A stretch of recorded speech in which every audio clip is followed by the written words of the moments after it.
If you've just bought your first aquarium, you've probably already experienced that moment. You walk into the pet store, see an entire aisle full of gadgets, bottles, and shiny gear, and you think, do I actually need all of this? Well, good news. You don't. Today, I'm going to give you a simple first tank checklist with 7 essentials you actually need and 5 things you don't. Stick around because this list will save you money, stress, and maybe even your first batch of fish. But first, let me make a quick pause here to invite you to join over 1,000 fish aficionados to our weekly cool and quick fish facts. Just go to aquariumsource.com/subscribe. I promise it won't smell fishy. Really, who teaches you about the honey gourami with a Brad Pitt gif? Number 1. Tank and stand. Let's start with the obvious one. You need a tank. But here's the beginner mistake: going too small. A lot of starter kits try to push you toward 5 or 10 gallons, but honestly, a 20-gallon tank is the sweet spot. It gives you a margin for error, the water is more stable, and you won't outgrow it in 2 weeks. Pair it with a stand built to hold the weight. Remember, water is heavy. A 20-gallon setup weighs around 200 pounds once filled. Your kitchen dresser is not designed for that. Number 2. Filter.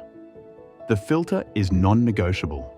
This is what keeps your water clear, your fish breathing, and your tank from turning into a swamp. For beginners, a hang-on back filter or a sponge filter are my go-to recommendations. They're simple, reliable, and easy to clean. Think of your filter as the life support system for your aquarium. Without it, your fish are in trouble. Number 3. Heater and thermometer.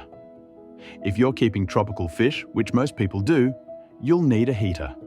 Aim for about 5 watts per gallon to keep your water around 75 to 80 degrees. And don't just trust the dial on the heater, grab a thermometer. I've seen heaters that claimed to be set at 78, but were actually running at 84. That's a quick way to cook your fish instead of keeping them cozy.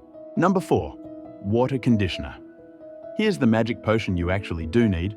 Tap water usually contains chlorine or chloramine, and both of those will kill fish fast.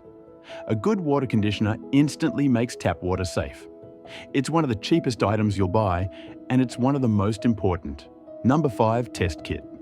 Now, here's where most beginners go wrong. They trust their eyes. Just because your water looks clear doesn't mean it's safe. Ammonia, nitrite, and nitrate are invisible, but they can wipe out fish overnight. A liquid test kit or even test strips let you check your water chemistry and spot problems before they become disasters. Number 6. Substrate and Decor. Technically, you could run a bare-bottom tank and your fish would survive. But fish like having a home that feels natural. Gravel, sand, driftwood, caves, or even fake decorations give them hiding places and reduce stress. Just remember, rinse everything before you put it in, or you'll end up with cloudy water that looks like a snow globe exploded.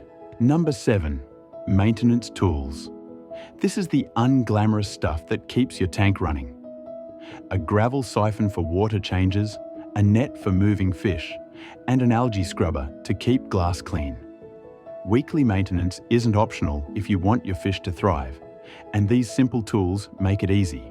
Now, let's go over the 5 things you don't need. First, magic. Additives for cloudy water or quick fixes. The shelves are full of bottles that claim to instantly clear cloudy water or instantly cycle your tank. Save your money. Cloudiness usually clears up with patience and proper maintenance, and no bottle can speed up the nitrogen cycle as much as the marketing suggests.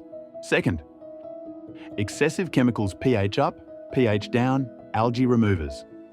Beginners often get sold an entire chemistry set. You don't need it. Regular water changes and not overfeeding prevent 90% of problems.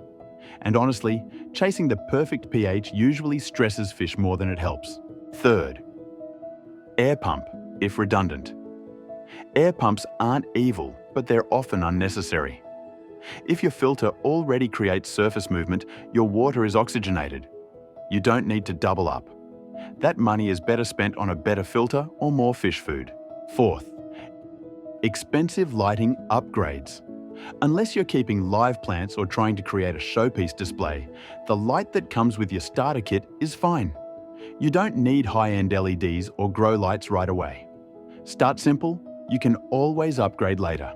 Fifth, too many fish. Too soon. Okay, this isn't gear, but it's one of the most common mistakes. The pet store employee might send you home with 10 fish for your brand new tank. Big mistake.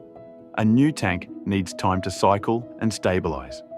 Adding too many fish too soon almost guarantees problems. Start with just a couple of hardy fish, let your tank mature, then slowly add more. So there you have it, 7 things you really need to set up your first aquarium, and 5 you can skip for now. By keeping it simple, you'll save money, avoid frustration, and focus on what really matters, creating a healthy home for your fish. Remember, the best tanks aren't the ones with the fanciest gear, they're the ones with happy fish and a relaxed aquarist behind the glass.